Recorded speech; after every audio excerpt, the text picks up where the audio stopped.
Welcome back to the Deep Dive. Today we're going to be strategizing, getting those strategic thinking caps on, and diving into something that's pretty crucial for anyone in the military. Yeah, It's understanding how wars were fought in the past so we can win the wars of the future. absolutely. We always hear that saying, right? Those who can't remember the past are condemned to repeat it. Yeah, And on the battlefield, that's not just a quote. That can have some really serious consequences. yeah, for sure.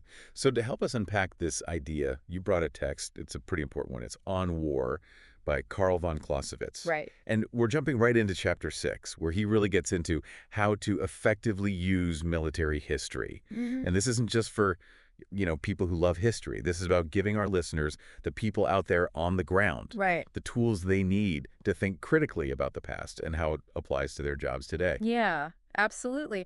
And what's really interesting is how Clausewitz, he was writing back in the 19th century. Right. But even back then, he made this connection between warfare and actual science, like physics, for example. Okay. He saw that some parts of war, like how artillery flies through the air, that's just physics. Right. But then you have this human element, what he called the moral aspect, and that requires you to look at, what actually happened in the past. Okay.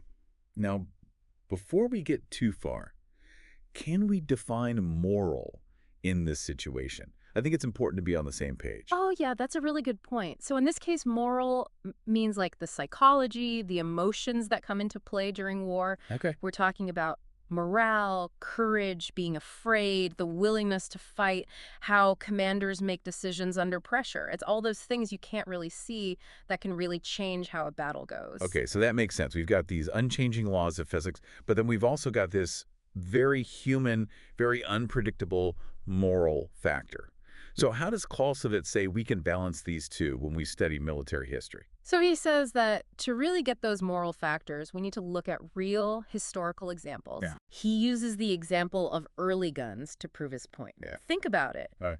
Those old muskets, they weren't nearly as deadly as the guns they had in Clausewitz's time, never mind what we have today. Right. But they still had a huge impact on how wars were fought. You're saying that even though the technology was simple, it still changed how wars were fought. Exactly. Imagine you're used to fighting face to face, and then suddenly there's this new, terrifying technology. The sound, the smoke, the chance you could just die at any second. Right. That had a huge impact on armies. Yeah, it's like how today military spends so much time and money on things like psychological warfare. Right. Or even just making sure their troops can handle the stress of combat. Exactly. Like you can have the best tanks and planes in the world, but if your troops are freaking out, that technology won't do you any good. You got it. So that's where this idea of studying history comes in, right?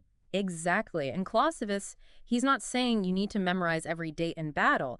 He wants us to break those events down and understand how everything, the physics and the psychology, all of it, led to victory or defeat. So it's not just what happened, but why it happened. Right.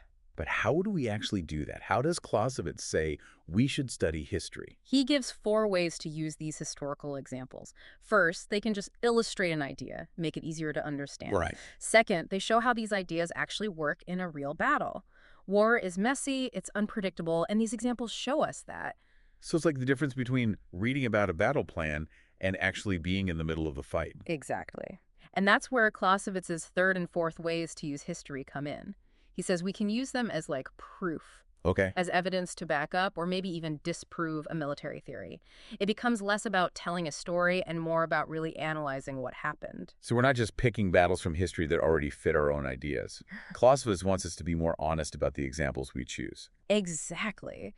And he's really big on not letting your own biases get in the way, which we all have. Right. It's really easy to look at history and just see what we want to see. Yeah, like in those strategy meetings when someone brings up some historical example to make their point, Right. but they might be leaving out some really important details. Exactly. And that's why Clausewitz says we need to really go deep, really analyze these events.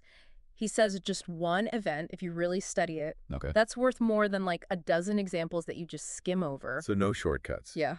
It's about understanding why those commanders made the decisions they did, Yes. the problems they faced, not just Napoleon won at Austerlitz, so flanking always works. Which, by the way, I've played enough strategy games to know that's not always true. Right. It all depends on the context, right? Yeah. Clausewitz uses the examples of Don and Napoleon to show how you can interpret the same exact campaign in totally different ways. Okay. Like, were Don's maneuvers genius, or was he just too scared to act? Was Napoleon's crossing of the Alps brave or reckless? It all depends. Speaking of those decisions, you said before how Clausewitz didn't like it when people misused history. It's easy to see how falling into those traps, thinking something always works or never works, could lead to some really bad choices. For sure. And this next part is really important for anyone in the military today. Clausewitz believed that the most useful military history is the recent stuff. Makes sense.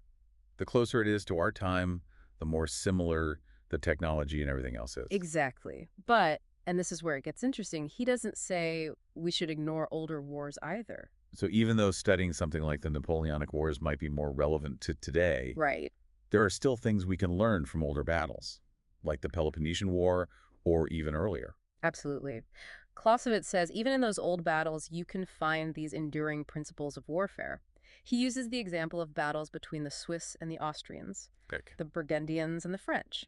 These were early examples of how a well-trained infantry force could beat even the best cavalry. It's amazing to think that these medieval battles, with their swords and shields, could still have something to teach us today, like how important a strong infantry is, even in a world with drones and cyber warfare. Exactly. It shows those timeless principles that Clausewitz was talking about. And then there's the Second Punic War. Okay. Rome took the fight right to Carthage, even though Hannibal was still attacking Italy. The way wars are fought has changed a lot since then, but that strategy, hitting your enemy where they're weak even when you're defending, that's still relevant. So we've talked about how to study history, but what about when? Does Clausewitz have a favorite time period to study?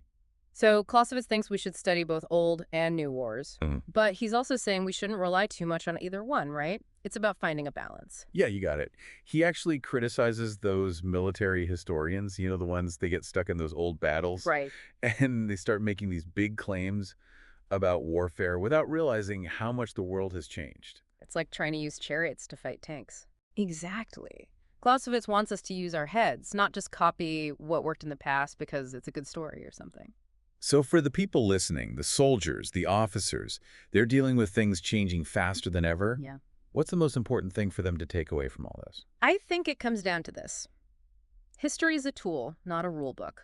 Study those battles, the wins and the losses, but be smart about it. Okay. Always ask, why did they make that choice? What was happening then? And how does that apply to me today? So it's not that history gives you the answers, it just helps you ask the right questions. Exactly. And something else, and this is big, war, even with all the technology, it's still about people. Right. Technology changes, tactics change, but the heart of it all, the fear, the courage, the smart moves, the mistakes, those stay the same.